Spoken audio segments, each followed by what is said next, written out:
ये है गुलीवर, शर्मीला, आलसी और डरपोक इंसान। सुबह 7 बजे उठकर इसे जाना होता है अपने ऑफिस, क्योंकि न्यूयॉर्क सिटी की एक न्यूज़पेपर कंपनी में गुलीवर करता है जॉब, वो भी सिर्फ मेलिंग डिपार्टमेंट का हेड बनकर। अब एक दिन गुलीवर के ऑफिस में डैन क्विंट नाम का एक नया एम्प्लॉयर आता है, जिसकी गुलीवर से दोस्ती हो जाती है। अब क्योंकि गुलीवर उसका सीनियर है और डैन उसका जूनियर, इसलिए गुलीवर खुद को ओवर स्मार्ट दिखाने की कोशिश करता है, जो कि असल में वो एक फुद्दू किस्म का आदमी है। और ये है मिस डार्सी, जिसके ऊपर गुलीवर अपनी जान छिड़कता है। कई सालों से बेचारा डार्सी के साथ स्वयंवर रचाने के सपने देख रहा है, लेकिन दिल की बात जुबां तक लाने की हिम्मत कहाँ बेचारे में। अब एक दिन गुलीवर के पास डैन आता है एक नोटिस लेकर और उसे बताता है कि मेरा प्रमोशन हो चुका है, आज से मैं इस मेलिंग डिपार्टमेंट का हेड हूँ और अब से तुम मेरे जूनियर हो। ये जानने के बाद बेचारे गुलीवर को शौक लगता है, क्योंकि सालों से वो इस ऑफिस में रगड़ रहा है, लेकिन उसका तो कभी प्रमोशन नहीं हुआ और ये कल का लौंडा आते ही बाजी मार गया। गुलीवर का लटका हुआ चेहरा देख डैन उससे कहता है कि बेटा, तुम्हारे अंदर कोई कमी नहीं है, बस तुम हो एक फट्टू इंसान जो कभी अपने लिए कुछ भी नहीं बोल पाता, और इसीलिए आज तक डार्सी भी तुमसे दूर है। अगर ऐसा ही रहा तो वो जाएगी किसी और के साथ और तुम करना प्यार उसके बच्चों के साथ। अब क्योंकि डैन ने गुलीवर की हिम्मत को ललकारा था, इसलिए गुलीवर को आता है गुस्सा और वो पूरी हिम्मत के साथ जा पहुंचता है डार्सी के ऑफिस में। लगता है आज तो गुलीवर अपने दिल की बात कह कर ही रहेगा, लेकिन ये क्या, गुलीवर की तो फिर से हवा निकल गई और वो दुम दबा के ऑफिस से जाने लगा। तभी डार्सी की नजर गुलीवर पर पड़ती है और वो उससे पूछती है, तुम यहाँ पर कैसे आए मोटू राम। अब बेचारा गुलीवर हड़बड़ी में एक ट्रैवलिंग फॉर्म उठा लेता है। ये देख डार्सी उससे कहती है, अरे वाह, तुम्हारा भी ट्रैवलिंग में इंटरेस्ट है, और गुलीवर को ट्रैवलिंग के ऊपर कुछ आर्टिकल लिखने को कह देती है।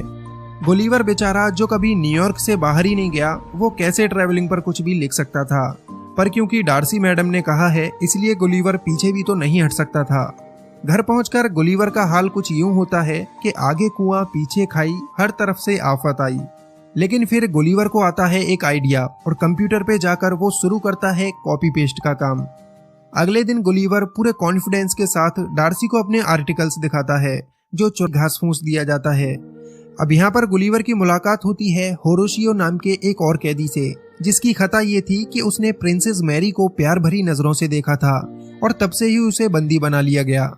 यहाँ जब दो कैदी मिलते हैं तो दोनों के बीच बहुत अच्छी दोस्ती हो जाती है। अब यहाँ से शुरू होती है गुलीवर की मजदूरों वाली जिंदगी। उस बेचारे को बैलों की जगह हल में लगाया जाता है और जनरल एडवर्ड उसकी सवारी करता है। फिर एक दिन लिलीपुट साम्राज्य पर दुश्मन राज्य ब्लेफोशियन हमला कर देता है और पूरे महल में आग लगा देता है। हमला देखकर जनरल एडवर्ड सब लोगों से कहता है, हमारी प्रिंसेस को हम बचाएंगे, कोई हमारे बीच में नहीं आएगा। लेकिन दुश्मन सेना के लोग प्रिंसेस को किडनैप कर ही चुके होते हैं। जब तक एडवर्ड वहां पहुंचता तब तक तो प्रिंसेस गायब हो जाती, इसलिए गुलीवर उन सभी लोगों को पानी में फेंककर प्रिंसेस मैरी को उनसे छुड़ा लेता है। उधर नीचे राजा और उसका सेनापति आग में फंसे होते हैं। गुलीवर उन्हें बचाने जाता है, तब उसे कोई रास्ता नहीं दिखता। फिर उसके शैतानी दिमाग में एक आइडिया आता है और वो अपनी पैंट उतारकर राजा के ऊपर पेशाब करके उन्हें आग से बचा लेता है।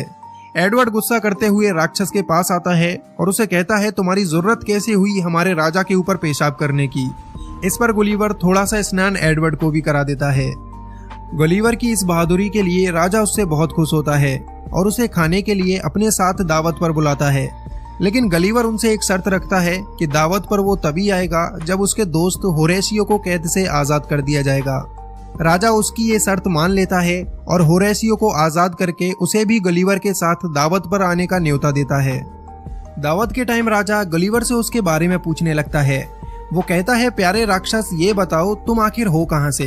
इस पर गुलीवर उन्हें बताता है, मैं कोई राक्षस नहीं हूँ, मेरा नाम है गुलीवर और मैं न्यूयॉर्क सिटी से आया हूँ। यहाँ पर सभी लोग गुलीवर को न्यूयॉर्क सिटी का प्रेसिडेंट समझने लगते हैं, जिसके बाद गुलीवर भी अपनी लंबी लंबी फेंकना शुरू कर देता है।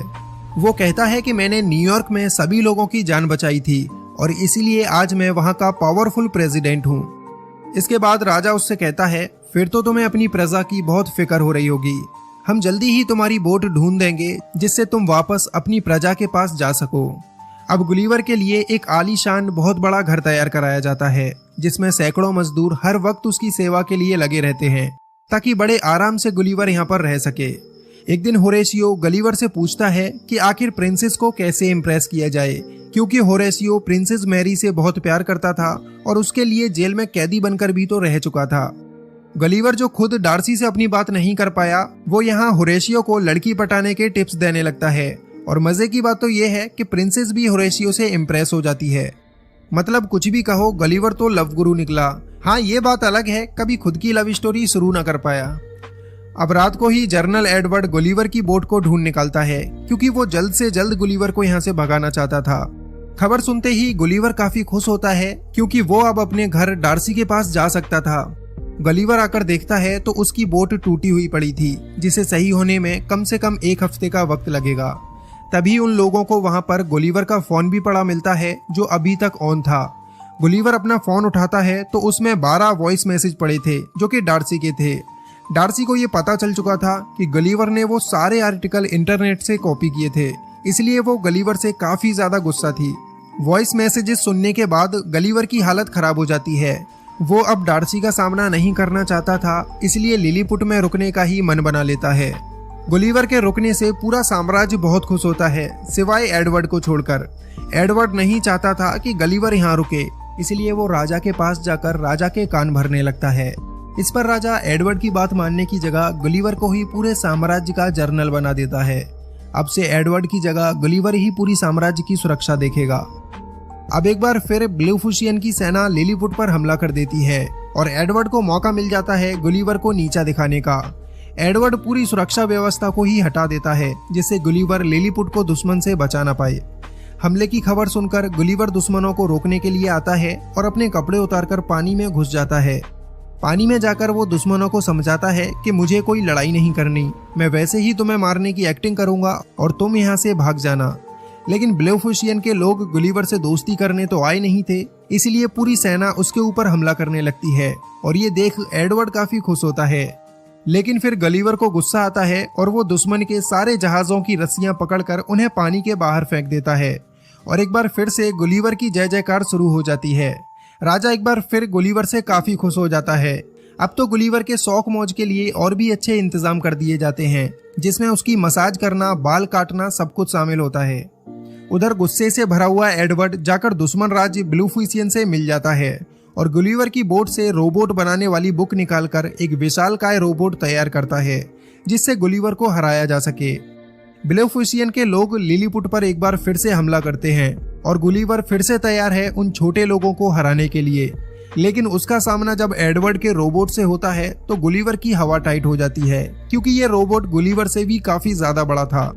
एडवर्ड गुलिवर की पैंट पकड़कर उसे हवा में लटका लेता है और गुलिवर यहाँ पर हार मान लेता है। इससे पूरे लिलीपुट को गुलिवर की सच्चाई का पता चल जाता है। गुलिवर उन्हें खुद बताता है कि वो कोई बहादुर प्रेसिडेंट नहीं है, सिर्फ एक नॉर्मल इंसान है और सिर्फ हवाबाजी के लिए उसने ये बड़ी बड़ी बातें फेंकी थी। तो अब यहाँ से एडवर्ड गुलिवर को बांधकर एक ऐसी जगह फिकवा देता है जहाँ पर आज तक किसी ने भी जाने की हिम्मत नहीं की थी। गुलिवर किनारे पर पड़ा होता है, तभी एक लड़की उसे गिलास में बंद कर लेती है, क्योंकि वो लड़की गुलिवर के आगे बहुत ही विशालकाय थी, जिसके सामने गुलिवर भी चींटी जैसा लगता है। वो बच्ची गुलिवर को अपनी डॉल बना लेती है और डॉल के कपड़े पहनाकर उसे बारबी हाउस में छोड़ देती है। इधर गुलिवर को ढूंढती हुई डार्सी भी लिलीपुट में आ पहुंचती है और उसे भी गुलिवर की तरह ही जेल में कैद कर दिया जाता है। डार्सी को देखकर होरेशियो वहां से गुलिवर के पास जा पहुंचता है और उसे बताता है कि तुम्हें ढूंढते हुए डार्सी यहाँ पर आई थी और एडवर्ड ने राजा के साथ उसे भी बंदी बना लिया है। ये सुनते ही गुलिवर डार्सी को बचाने के लिए निकल पड़ता है। जेल में आकर गुलिवर डार्सी से मिलता है, तब डार्सी उसके ऊपर गुस्सा करने लगती है। वो कहती है कि सच सच बताओ, ये सब छोटे लोग कौन हैं? यहाँ पर गुलिवर डार्सी को शांत करता है और उसे सब कुछ बता देता है कि उसने डार्सी से झूठ क्यों बोला था और वो उसे कितना प्यार करता है। डार्सी के मिलते ही गुलिवर के अंदर जुनून आ जाता है और वो अब डिसाइड करता है कि वो एडवर्ड से लड़कर लिलीपुट को दुश्मनों से आजाद कराएगा।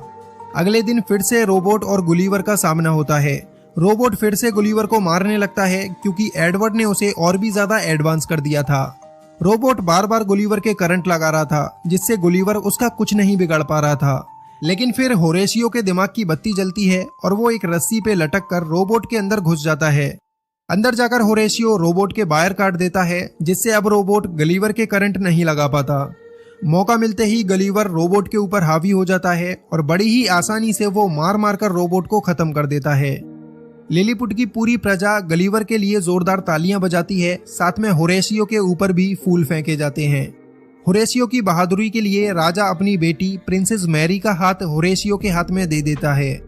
उधर डार्सी भी गलीवर के झूठ के लिए उसे माफ कर देती है और उसका प्रपोजल एक्सेप्ट करती है। इसी हैप्पी एंडिंग के साथ ये मूवी यहीं पर खत्म हो जाती है।